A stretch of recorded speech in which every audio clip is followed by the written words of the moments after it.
안녕하세요. 저는 올해 74살 된 허영자입니다. 제 이야기를 꺼내는 게 쉽지는 않아요. 누구에게도 말하지 못한 고통과 배신이 있었으니까요. 하지만 오늘은 제 인생의 가장 큰 전환점을 여러분과 나누고 싶습니다. 저는 남부럽지 않은 환경에서 자랐습니다. 제 어린 시절은 참 행복했어요. 아버지는 성공한 사업가였고, 어머니는 자상하고 사랑이 넘치는 분이셨죠. 저는 하고 싶은 것, 배우고 싶은 것 모두를 마음껏 누릴 수 있었어요. 대학 시절 그를 만났습니다. 가난하지만 성실하고 따뜻한 남자였어요. 집안의 반대는 심했지만 저는 그를 놓칠 수 없었습니다. 저는 부모님께 말했죠. 이 사람과 결혼하지 않으면 저는 평생 결혼하지 않겠어요. 결국 우리는 결혼했습니다. 남편은 저를 정말 아껴줬고, 우리는 아들 둘, 딸 하나를 낳고 누구보다 행복한 가정을 꾸렸습니다. 남편은 능력이 뛰어난 사람은 아니었지만 그건 중요하지 않았습니다. 제게는 재산도 있었고 아이들도 모두 잘 컸거든요. 제 아이들은 모두 공부를 잘했고 일본과 미국으로 유학을 갔습니다. 제겐 더 바랄 것이 없었어요.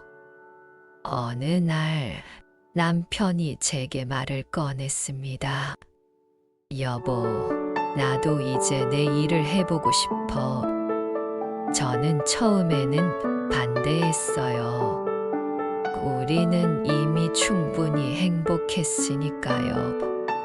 하지만 남편의 간절한 눈빛을 보고 결국 그의 결심을 존중하기로 했습니다.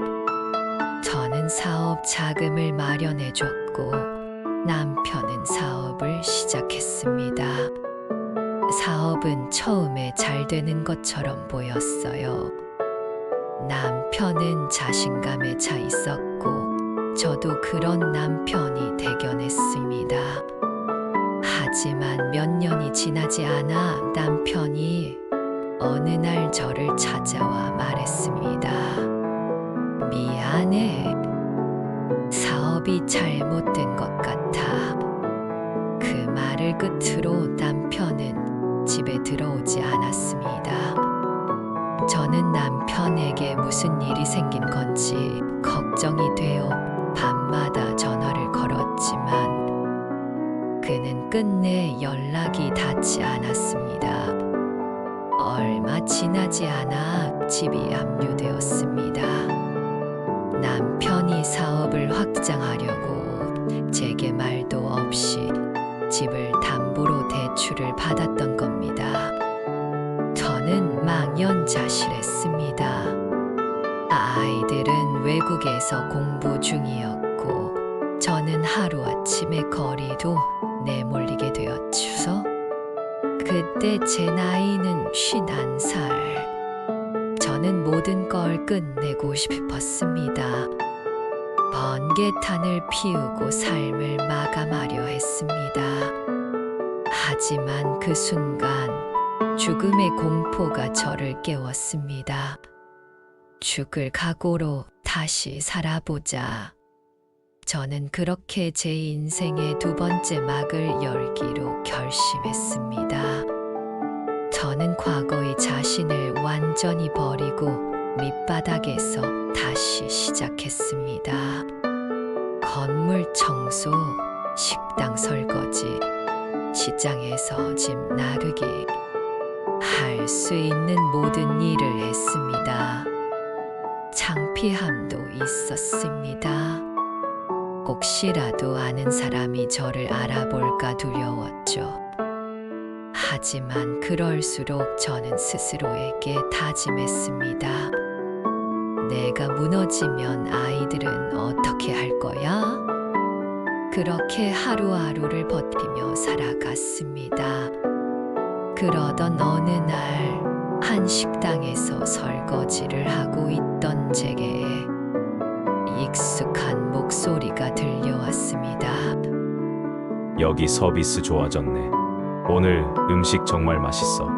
그 목소리 바로 제 남편이었습니다. 저는 그 순간 몸이 굳어버렸습니다. 고개를 돌리자 남편이 한 여자와 함께 웃으며 식사를 하고 있었습니다. 그 여자와 손을 잡고 다정하게 대화를 나누는 모습에 제 가슴은 무너졌습니다. 저는 떨리는 손으로 그들에게 다가갔습니다. 남편은 저를 보자마자 놀란 얼굴로 얼어붙었습니다. 이거 맞아요? 저는 무너질 듯한 목소리로 물었습니다.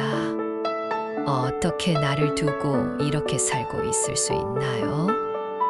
남편은 아무 말도 하지 못했습니다.